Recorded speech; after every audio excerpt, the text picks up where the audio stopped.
After the end of World War II, the world was split into two, East and West. This marked the beginning of the era called the Cold War.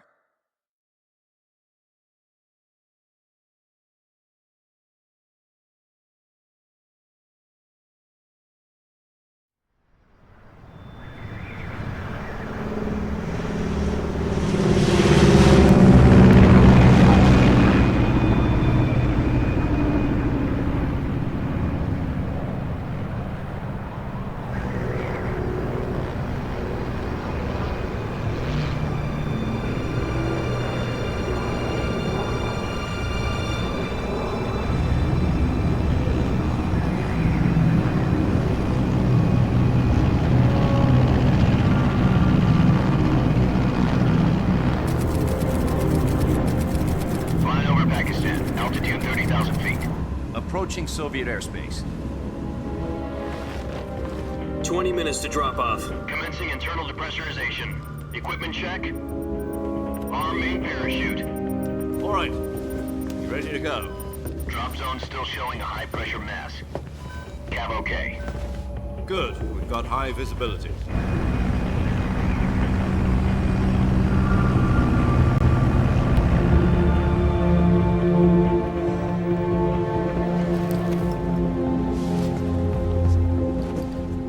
Cigar.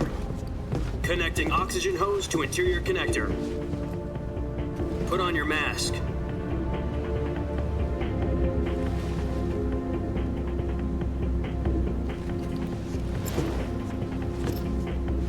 Does this panty waste know what he's doing? Approaching release point. 10 minutes to drop off. Hey, are you deaf? He said put out the cigar and put on your mask.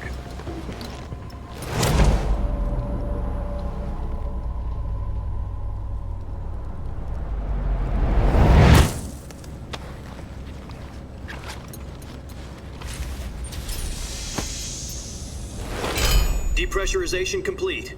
Checking oxygen supply. 6 minutes to drop off. Opening rear hatch.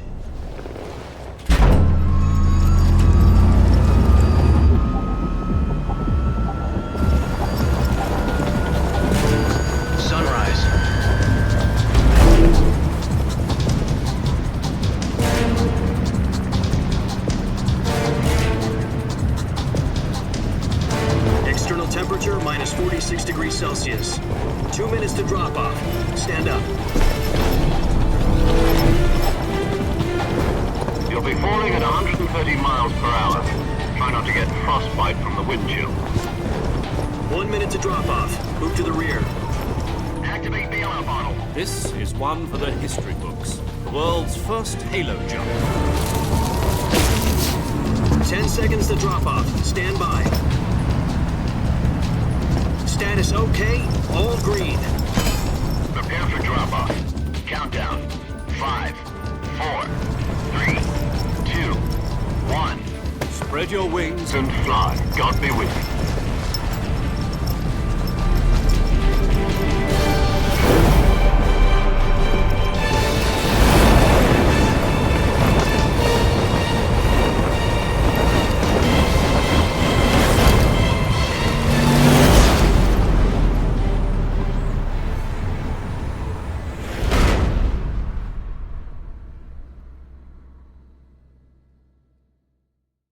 Jack, I've got some important news. The head of the CIA has finally given us the green light for the virtuous mission. Virtual mission? No, the virtuous mission. The future of our Fox unit depends on it. If it succeeds, we'll be officially organized into a unit. Virtuous mission? Sounds like some kind of initiation ritual. You know, don't get cocky. This isn't a training op. Right. So what exactly is this wonderful mission? Well, about 2 years ago, a certain Soviet scientist requested asylum in the West through one of our moles. His name is Nikolai Stepanovich Sokolov. He's head of the OKB 754 Design Bureau, one of the Soviets' top-secret weapon research facilities, and the East's foremost expert on weapons development. Sokolov? Isn't he that famous rocket scientist? The very same. On April the 12th, 1961, the Soviets achieved the first manned spaceflight in history. The Earth was blue, but there was no God. Well spoken. The rocket that carried Yuri Gagarin into orbit was the A-1, known as the Vostok rocket. Sokolov is said to be the man most responsible for the multi-engine cluster used in that rocket. After Gagarin's flight, Sokolov left rocket development to become the head of the newly established Design Bureau. From a lowly technician to head of a design bureau, that's quite a success story, so why'd he want to defect? It seems he'd become afraid of his own creations. Afraid? Call it a crisis of conscience. And for that, he left his country and his family behind and went over the fence? Not exactly. One of his conditions was that his family was also to be taken safely to the west. We used a mole to get the family out first and succeeded in sneaking Sokolov over the Berlin Wall shortly afterwards. I was the one who conducted the operation. The security on the eastern side was still full of holes back then. Then what? We got Sokolov over in one piece, but the whole ordeal had left him exhausted, and we checked him into a hospital in West Berlin. It took him 2 weeks and more than 600 miles to get from the research facility in the Soviet Union to Berlin. He was in no condition to say anything coherent. And it was only a week later that we had something much bigger on our hands. The Cuban Missile Crisis. October the 16th, 1962, President Kennedy received word that the Soviets were in the process of deploying intermediate-range ballistic missiles in Cuba. The President demanded that the Soviets dismantle and remove the missiles. At the same time, he announced a naval blockade to prevent further missile shipments from reaching Cuba. But the Soviets didn't back down, instead placing their armed forces on secondary alert. Soviet transport ships carrying missiles continued on course towards Cuba. US and Soviet forces went on alert for an all-out nuclear war.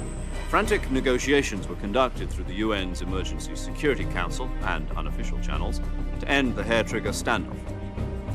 Finally, on October the 28th, the Soviet Union agreed to remove its missiles from Cuba, and so the world avoided a nuclear holocaust. But in order to get the Soviets to pull their missiles out, we had to make a deal. You mean the one where the US agreed to remove its IRBMs from Turkey?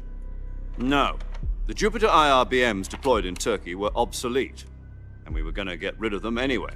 They had no strategic value whatsoever to either the US or the Russians. The Turkey deal was a ruse, a cover story that was fed to the other intelligence agencies around the world. So what did the Russians really want? Sokolov. They wanted us to return Sokolov. You mean the Soviets pulled out of Cuba just to get their hands on Sokolov? That's right. What the hell was he working on? At the time, we had no idea. We were running out of time. It was either give up Sokolov or risk full-scale nuclear war. In the end, we had no choice. President Kennedy gave in to Khrushchev's demand. The next day, I got Sokolov out of the hospital, handing him over to agents on the eastern side. Sokolov kept on screaming, "Save me," until he disappeared from my sight. Then a month ago, we received some new information from one of our moles. About Sokolov? Yes. He was taken back to the research facility and forced to continue working on the weapon in question under KGB supervision. What's more, it's on the verge of completion. So what kind of weapon is it? Something to do with space rockets? No, missiles. Same technology. I guess you're right. We don't know the details, but it appears to be a new kind of nuclear device. For half a year now, the Soviets have been conducting frequent nuclear tests at Semipalatinsk. Something to do with the weapon, I assume. We're talking about a secret weapon so big that Khrushchev was ready to pull out of Cuba to get it back. Is Sokolov still in the facility? No. According to our intelligence, he's in Selinoyarsk, a place in the mountains about 3 miles to the west that's known as the Virgin Cliffs. The Virgin Cliffs. Nice name for a virtuous mission. They moved him there just recently. Why? Apparently, they're conducting a field test of the weapon, but it's our best chance to get him back. This mission would never have been possible if he was still in the research facility. This is our last chance. Sokolov must have known that too when he contacted us.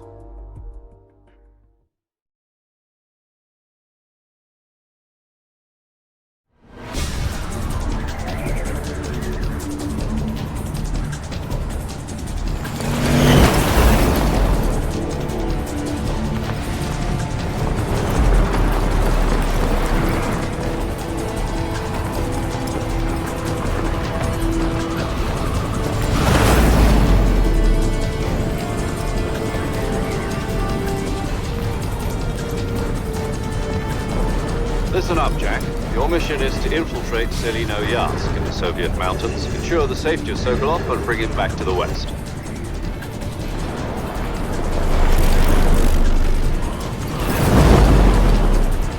If we don't get Sokolov back before that weapon is complete, we'll be facing a major crisis. The clock is ticking.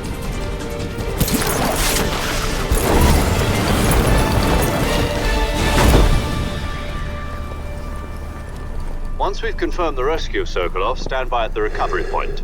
A recovery balloon will be dropped at that point.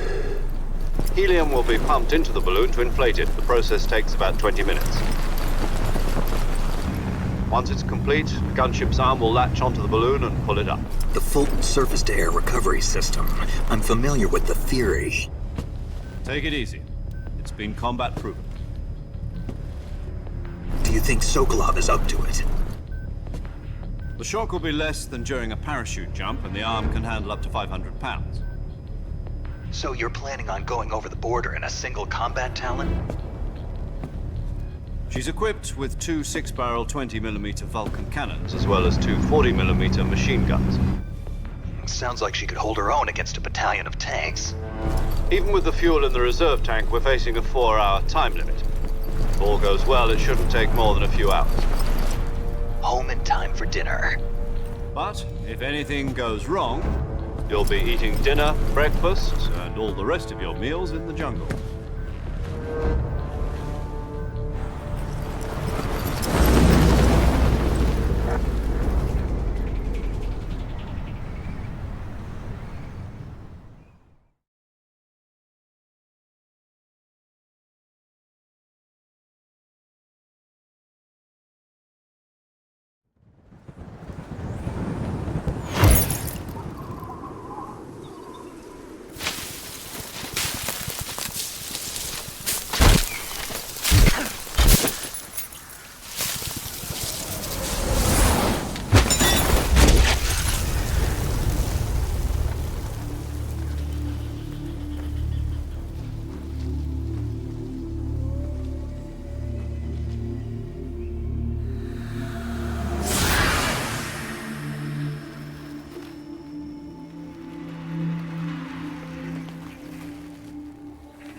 Do you copy?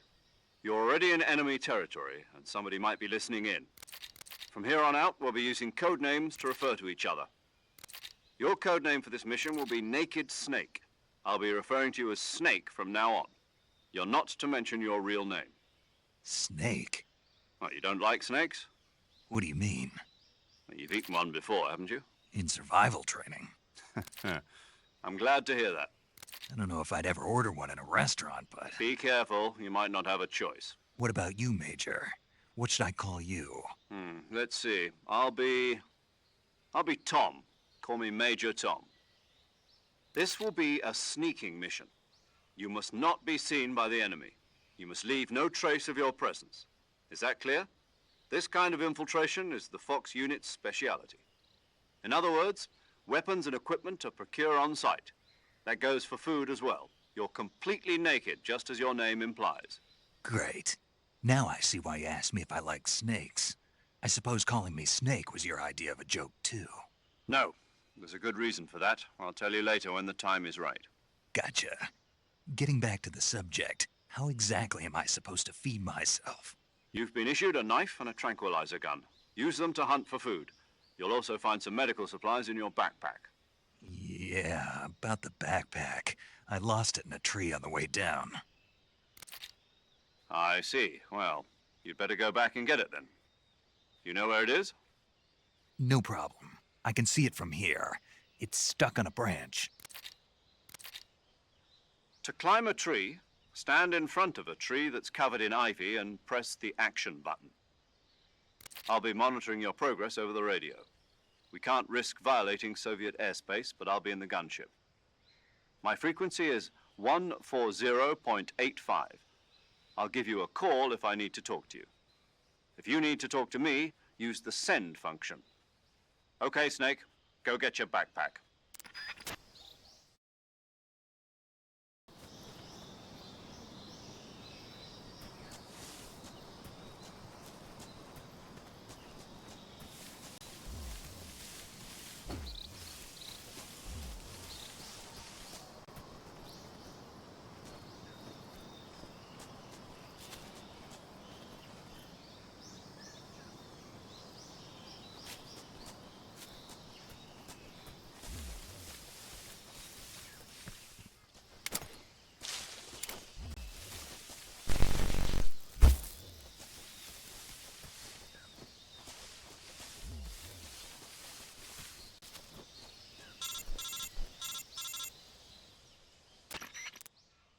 Snake, where do you think you're going?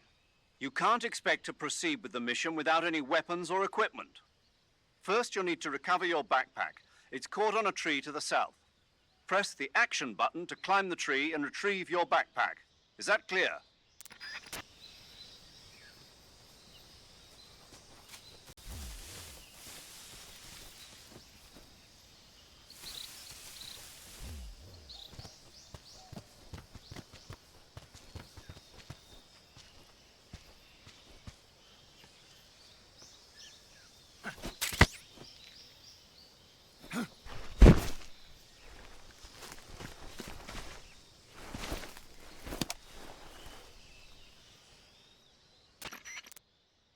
I see you've retrieved your backpack, Snake.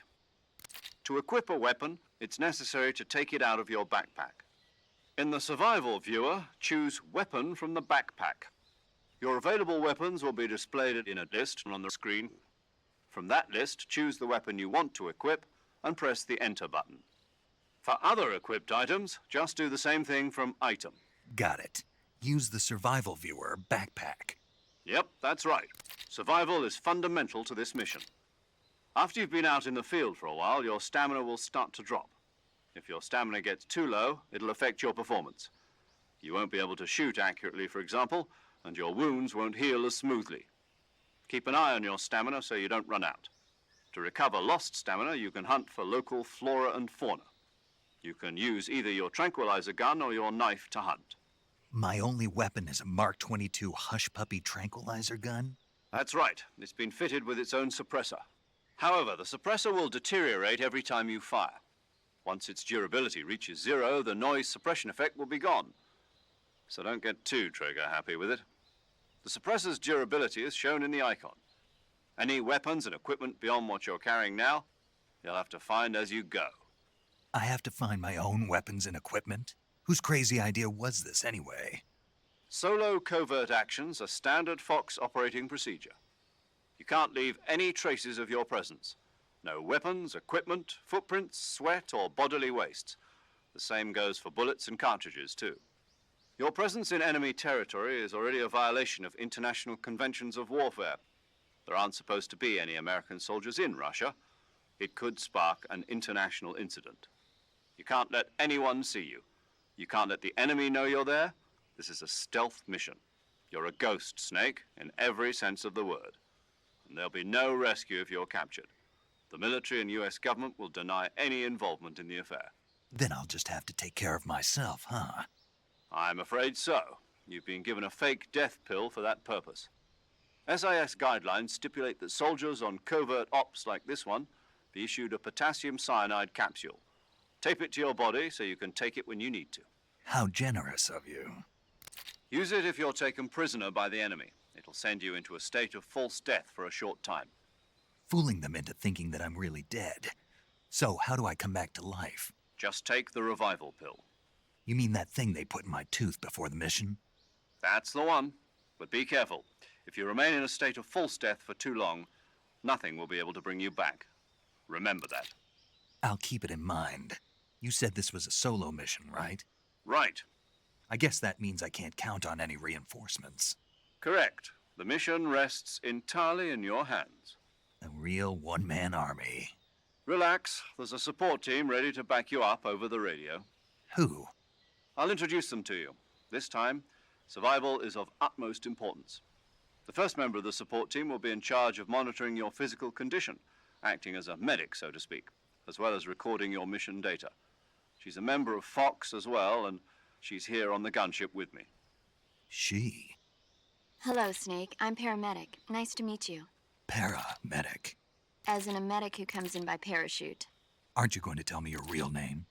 Are you going to tell me yours, Mr. Snake? My name, huh? It's John Doe. And they call you Jack for short. You're a regular Captain Nemo. A name means nothing on the battlefield. After a week, no one has a name. What's your name? Jane Doe. Very funny. I wasn't joking, but I'll tell you my name only if you manage to make it back alive. My frequency is 145.73. She's also in charge of recording your mission data. Whenever you want to save, send a message over the reserved save frequency, 140.96. So saving lets me record my mission data.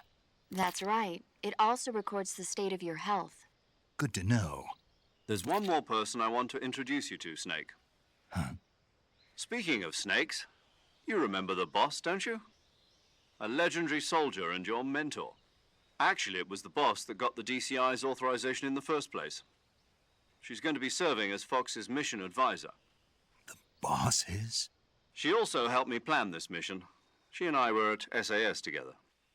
Jack, is that you? How many years has it been? Boss? That's right. It's me. Oh. Talk to me. Let me hear your voice. It's been 5 years, 72 days, and 18 hours. You've lost weight. You can tell just by the sound of my voice. Of course I can. I know all about you. Really? Well, I don't know anything about you. What's that supposed to mean? Why'd you disappear on me all of a sudden? I was on a top secret mission. You didn't need me anymore.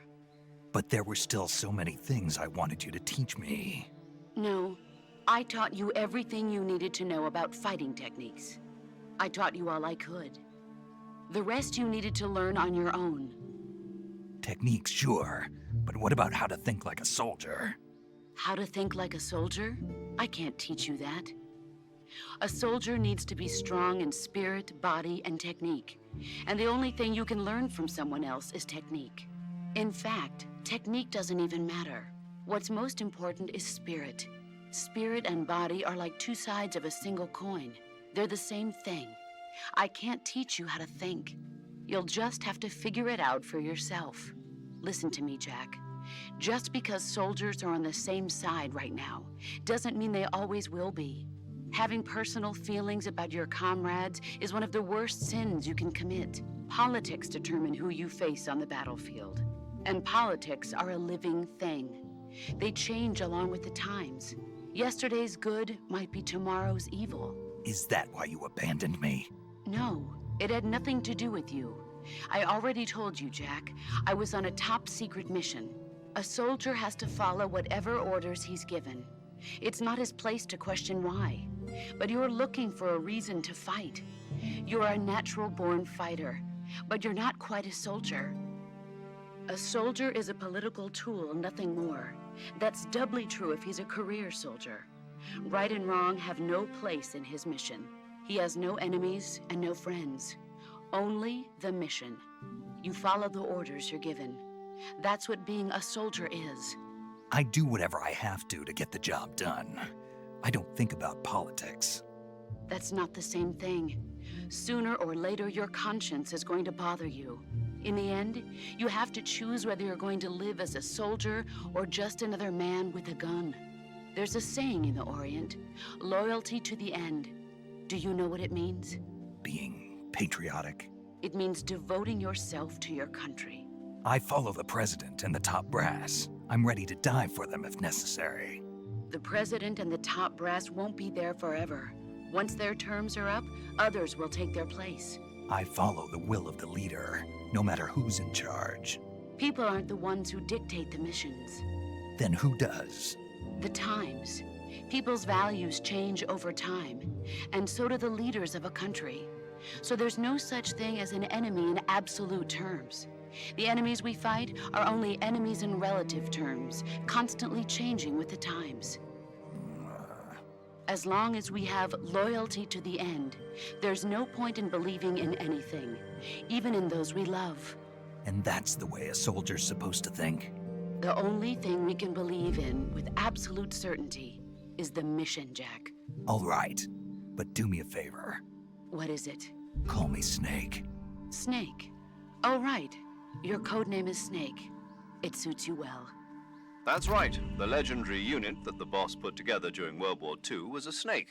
The Cobra unit, a group of heroes that brought the war to an end and saved the world. As long as you've got a legendary hero backing you up, you'll be fine. Isn't that right, Snake? Yeah, I can't think of anyone else I'd rather have with me. Oh, and one more thing, boss. Yes? It's good to hear your voice again. Same here. After all, who knows if either of us will make it out alive? Snake, you were always best at urban warfare and infiltrating buildings. But this is the jungle. Survival is going to be key. Those CQC techniques I taught you are sure to come in handy. CQC? Close quarters combat, huh? I've been in the Green Berets for the past few years. I'm probably pretty rusty. Not to worry. I'll be here to help you remember. After all, this is your first actual survival mission. I'll be supporting you over the radio. Where are you, boss? Next to the Major? The boss is communicating with us by radio from aboard a Permit-class submarine in the Arctic Ocean. My frequency is 141.80. Call me if you need my advice on battle techniques. Gotcha. Your mission is to retrieve Dr. Sokolov. Dr. Sokolov is being held in an abandoned factory located to the north of your current position. Avoid heavy combat and don't let anyone see you. Don't forget that this is a stealth mission. Snake, try to remember some of the basics of CQC.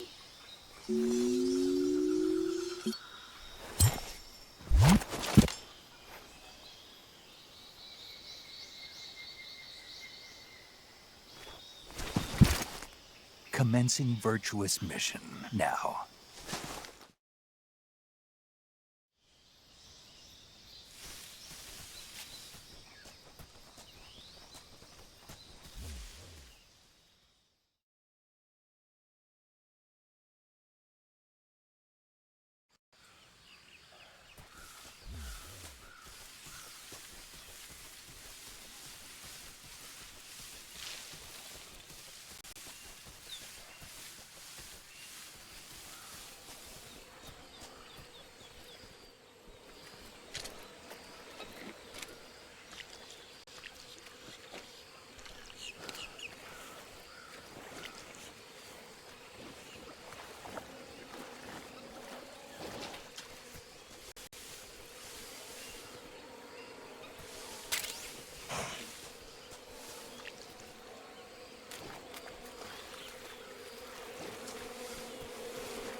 Major, I've spotted 2 enemy soldiers.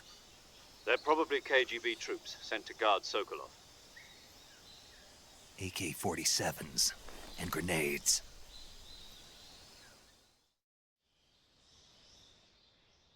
Snake, your presence in Soviet territory is already a violation of international law. We can't let the Kremlin find out that the CIA and the American government are involved. Contact with the enemy is strictly prohibited. Don't engage them in battle either. This is a stealth mission. Got that? The Major is right. The point of this mission is to sneak through the jungle without being seen. The success of the mission depends on how well you use your camouflage. Change your camouflage by selecting Camouflage from the Survival Viewer. The Uniform option lets you pick your uniform, while the Face option lets you change your face paint. Choosing camouflage that blends in with your surroundings will help you conceal yourself more effectively. Also, don't forget that anything that moves will stand out in the jungle. If you just stand up and run around like an idiot, you're bound to be spotted. But if you crawl instead, you should be able to sneak by without being noticed.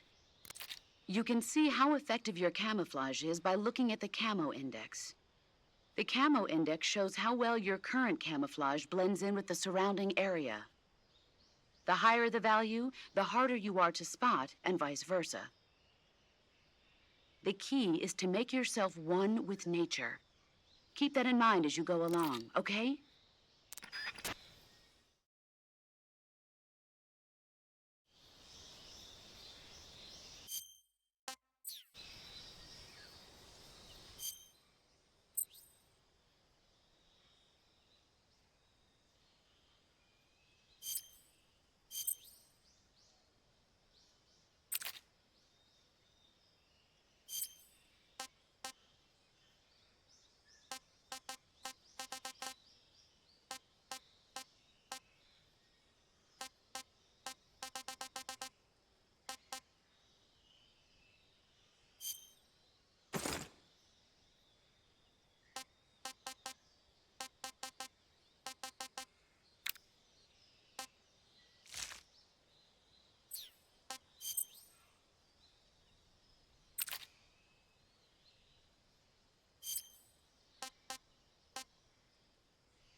Just my imagination.